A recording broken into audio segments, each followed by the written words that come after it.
마태복음 5장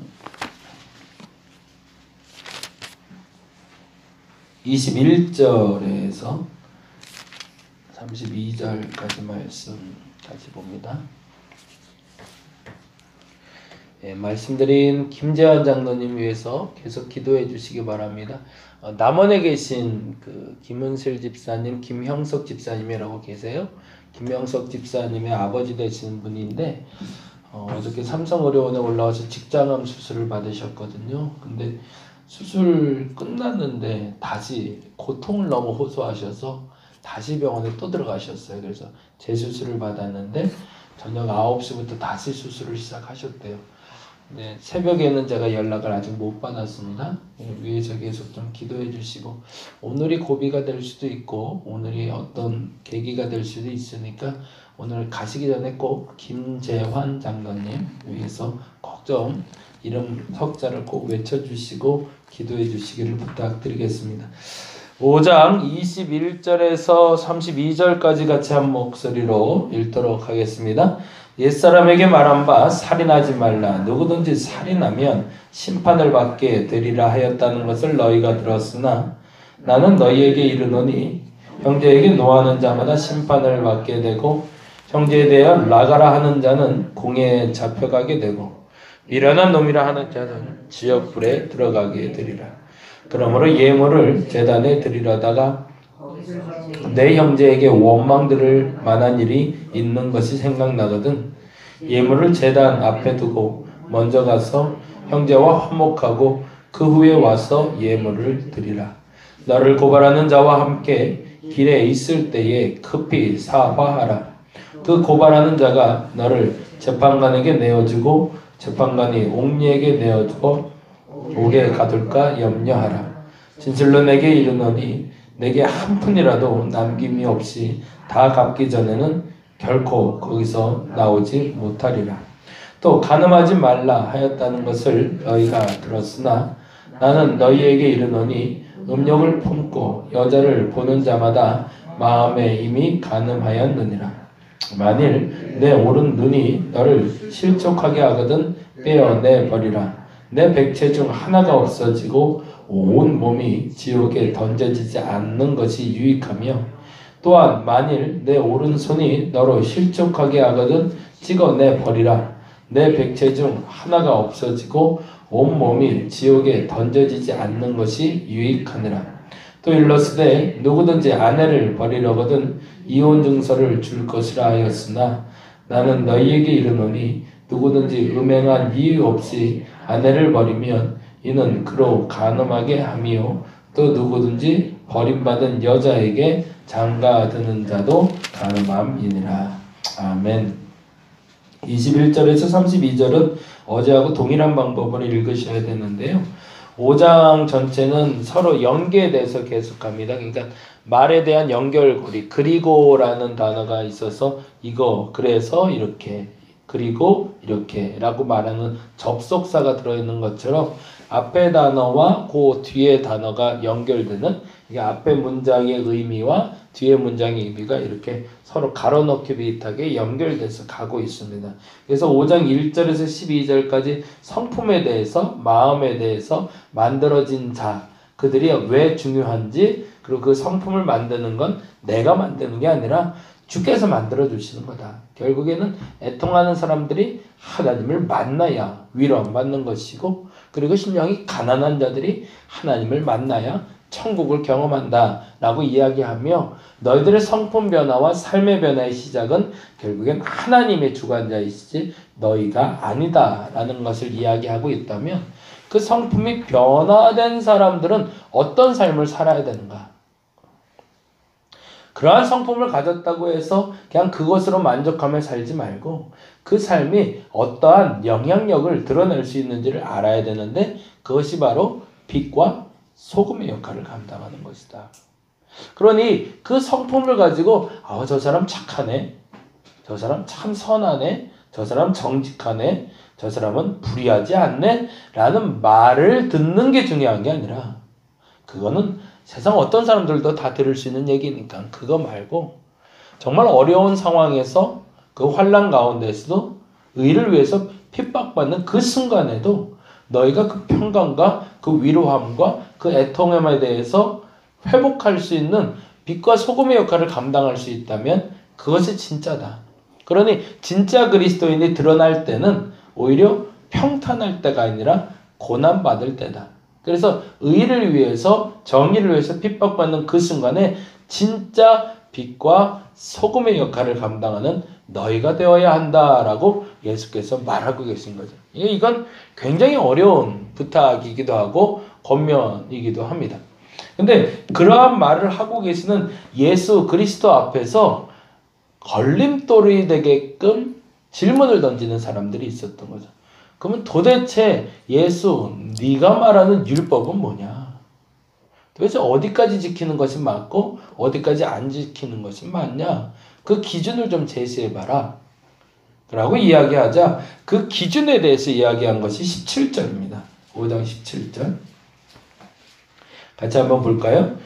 내가 율법이나 선지자를 폐하려 온 줄로 생각하지 말라. 폐하러 온 것이 아니로 완전하게 하려 함이라.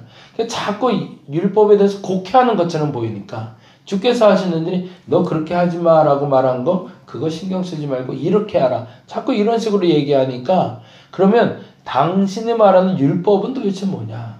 그랬더니 나는 새로운 율법을 말하는 게 아니라 너희들이 곡해해왔던 잘못 해석해왔던 율법의 바른 해석을 말하고자 하는 것이다 라고 말하는 것이 바로 오늘 본문의 얘기입니다. 그래서 율법이 없는 것이 아니라 너희들이 율법이 잘못됐다고 말하는 것이 아니라 율법을 잘못 지켜왔다고 얘기하는 거다. 율법 자체에 문제가 있는 것이 아니라 율법을 지키는 자가 잘못 해석해 왔으니 그 잘못 해석한 것을 바르게 해석할 수 있는 길을 알려주겠다라고 얘기하는 거죠. 그래서 율법의 완성이라고 얘기하는데 그럼 그 율법의 완성의 마지막은 어딜까요? 예전에 청년들이랑 얘기하면서 그 얘기했는데 율법의 완성은 어딜까요? 결국에는 사랑에 있습니다. 왜 사랑에 있을까요? 율법이라는 게 뭘까를 생각하면 조금 해석이 돼요. 율법이라는 것은 죄를 알려주는 겁니다. 법이라는 것이 필요한 것은 옳은 것을 증명해내는 데도 있지만 아닌 것을 아니라고 말하는 데 있습니다. 근데 사랑이 율법의 완성인 이유는 그 아닌 것을 행동한 사람들, 죄를 지은 사람들의 죄를 없이 할 수 있는 힘이 사랑에 있기 때문에 그렇습니다. 그러니까 율법의 완성이 된다는 것은 율법으로 말미암아 죄가 없다라고 말할 수 있는 상태. 모든 사람들이 하나님 앞에서 당당할 수 있는 상태, 회복할 수 있는 상태를 만들어주는 것이기 때문에 마치 탕자가 아버지께 돌아왔을 때 죄가 없어서 용서받은 것이 아니라 그 사랑 때문에 용서받은 것처럼 하나님의 말하는 율법의 완성은 너희들이 죄가 있다는 걸 인정하고 내게 오면 다 용서해 준다는 건 다. 그러니 이건 엄청나게 파격적인 율법의 해석이었던 거죠.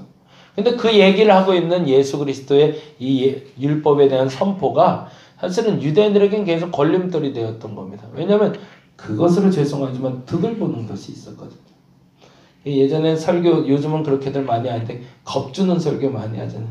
너 주일 예배 안 드리면 그러다 큰일 난다. 거 봐라, 주일 예배 안 드리고 거기 가니까 사고 나지, 뭐 이런 얘기 보통 많이 하잖아요. 걸림돌을 만들어 놓고 그 걸림돌에 걸리게 돼서 그걸로 본인이 득을 보는 사람들이 생기니까 그거는 율법을 곡해하는 것이다. 그렇게 곡해하지 말고 율법의 본질인 그 사랑의 회복을 위해서 나아가라는 것이 사실은 예수 그리스도의 가르침이었던 겁니다. 그리고 나서 그래서 그 말을 이런 식으로 표현을 하고 계시죠. 19절일까요? 19절. 같이 한번 읽어보겠습니다. 그러므로 누구든지 이 계명 중에 지극히 작은 것 하나라도 버리고 또 그같이 사람을 가르치는 자는 천국에서 지극히 작다 일컬음을 받을 것이요 누구든지 일을 행하며 가르치는 자는 천국에서 크다 일컬음을 받으리라. 무슨 말일까요? 작은 율법, 큰 율법은 없다라는 거죠. 모든 율법은 지켜야 되는 것이고 지키는 것이 온전해지는 것이고 온전해진다는 건 사랑의 마음을 알게 되는 것. 그리고 나서 아주 당당하게 이렇게 얘기하십니다. 20절에 내가 너희에게 이르노니 너희 의가, 거기에 동그라미를 좀 넣을게요. 너희의 의로움이 서기관과 바리새인보다 더 낫지 못하면 결코 천국에 들어가지 못한다. 그러면은 그 의로움이 어떻게 바리새인보다 서기관보다 나을 수가 있을까? 일반 서민들이. 죄송한 얘기지만 그래도 목사가 좀 더 깨끗하게 살 수 있는 조건이 많지 않나요? 세상에서 더럽혀질 조건이 덜하죠. 근데 요즘은 더 목사가 더 타락을 하는 경우들이 더 많아지는데, 문제는 죄에 대해서 자유로울 수 있는 그 도구들을 너무 많이 남용하기 때문에 그럴 수도 있지만, 바리새인과 서기관들은 율법의 관통, 율법에 정통한 사람들인데 그들보다 어떻게 의로울 수 있는가? 의로울 수 있는 방법은 법을 지키는 데 있는 게 아니라 더 많이 사랑하는 데 있기 때문에, 그건 너희가 충분히 할 수 있다는 얘기인 거죠. 오늘 이 시간 저와 여러분의 삶 속에 그 율법을 완성해낼 수 있기를 바랍니다. 그 율법의 완성은 법을 온전히 지키고자 애쓰는 것이 아니라 내게 관련된, 그 죄에 관련된 모든 사람들을 사랑하는 것으로 완성된다는 얘기입니다. 불편한 사람들, 어려운 사람들, 내가 품지 못할 것이라 여겼던 사람들까지도 품을 수 있는 마음을 허락해달라고 기도하시기 바랍니다. 그것이 바로 율법을 온전케 하는 겁니다. 그 불편함이 있다면 아직은 나는 서기관과 바리새인의 의보다 낫지 못한 거죠. 그러나 그것을 넘어서게 되면 그 의가 그들보다 낫다라고 표현하는 겁니다. 그리고 이제는 구체화된 그들의 삶의 지침, 행동에 지침을 주는 것이 21절부터 시작이 됩니다. 21절에 말한 것은 뭘까요? 21절. 옛사람에게 말한 바 살인하지 말라. 누구든지 살인하면 심판을 받게 되리라 하였다는 것을 너희가 들었으나. 거기에 참 이제 재미난 단어가 반복되는데요. 너희가 들었으나 라는 말을 반복하고 있어요. 이제 그 말은 계속 동그라미를 하면서 가볼게요. 5장 21절에 옛사람에게 말한 율법은 뭐였죠? 살인하지 말라는 거였습니다. 사람을 죽이는 거. 그걸 너희가 들었다라는 것은 너희가 알고 있으나, 그건 무슨 말일까요? 너희가 그 법을 알고 있지만 잘못 지켰다는 거죠. 너희가 그 법을 알고도 잘 지켰으면 내가 이 말 안 하는데 그 법을 알고 오용했다. 살인하는 것은 진짜로 그 사람을 칼로 찌기거나 목숨을 앗아가는 것도 살인이지만 진짜 살인은 뭔지 아냐? 라고 얘기하면서 이렇게 얘기하십니다. 22절 참 멋진 표현이 나오죠. 22절 읽어봅니다. 나는 너희에게 이르노니 형제에게 노하는 자마다 심판을 받게 되고 형제를 대하여 나가라 하는 자는 공회에 잡혀가게 되고 미련한 놈이라 하는 자는 지옥불에 들어가게 될 거래요. 어떻게 된다는 거죠? 살인하는 것보다 더 나쁜 게 있어. 말로 사람을 죽이는 거라는 거죠. 그러니 이 가르침을 듣는 이들에게 굉장히 불편한 이야기가 되는 거죠. 왜냐하면 그들은 그렇게 말을 해서 득을 보던 게 있는데 그걸 하지 말라고 하니까. 사람들을 좀 두렵게 하고 겁나게 만들어서 그걸로 말미암아 그들에게 득을 봐야 되는데 그걸 못하게 막아버리시고 너 그런 행동하는 것 자체가 사람 죽이는 거야 라고 얘기하니 여러분의 말 때문에 사람이 죽을 수도 있다는 걸 우리도 기억해야 된다는 거죠. 그러고 나서 또 하나를 이렇게 얘기하십니다. 그리고 나서는 이제 예물을 드리는 것보다 더 중요한 것이 그 말을 조심하는 것이라고 얘기하시고 27절은 이렇게 얘기하십니다. 27절 또 간음하지 말라 하였다는 것을 너희가 들었으나 거기다 동그라미. 그건 뭐죠? 아까 말한 대로 살인에 대한 율법도 잘못 지키고 있었지만 간음에 대한 율법도 너희가 잘못 지키고 있었다는 얘기죠. 너희들이 율법을 안다고 착각했지만 아는 율법을 제대로 지키기는 했냐? 그거 잘못 지키고 있었다. 살인하지 말라는 말은 정말 사람을 죽이는 데까지 이르는 것만 말하는 것이 아니라 사람들을 말로 죽이는 것도 살인이니 그 말도 조심해야 된다는 말이고 간음하지 말라라는 말을 들었으면 그것은 한 여인을, 한 남자를 해코지 하는 것만 문제가 아니라 뭐까지 가고 있다는 거죠. 그 다음 절에 28절 읽어봅니다.